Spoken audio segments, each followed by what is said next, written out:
Here we will tell you a little of what you already know, main facts of the crisis that Venezuela is suffering. In March 2013, Chavez dies of cancer with 58 years and leaves Maduro in the power. In April of that year, Maduro wins the elections to Capriles with a difference of 2% of the votes. In February 2014, Leopoldo Lopez was arrested and accused of fostering political instability. Later, in June 2014, the price of oil collapses and goes from $110 per barrel to only $30.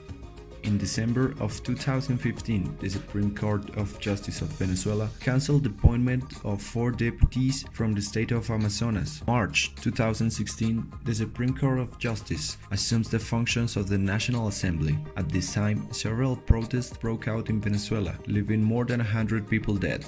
A month later, the Venezuelan economy enters in a spiral of hyperinflation, commodity shortages, and recession. In July 2017, the National Constituent Assembly is approved. Maduro can change the constitution and assumes legislative functions. Maduro is accused of a dictator for handling 2 branches of power.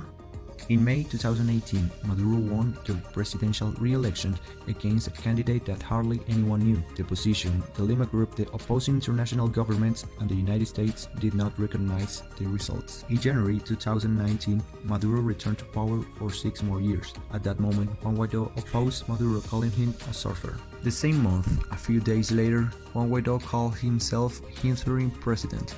The United States and several neighboring countries begin to recognize Guaidó as legitimate president.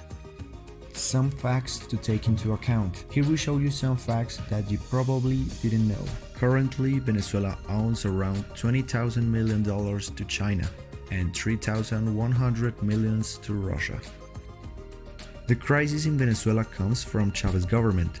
However, it has worsened with the arrival of Maduro to power. Chavez began with the closure of private companies, leaving thousands of people unemployed. With the arrival of Maduro, more than 1 million people have emigrated to Colombia, 500,000 to Ecuador, Peru, and the rest of Latin American countries.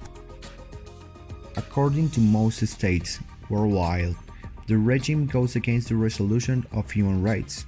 However, Russia and China do not recognize the sanctions that the United States has imposed on the regime. This has created a great tension between the powers of the West and the East.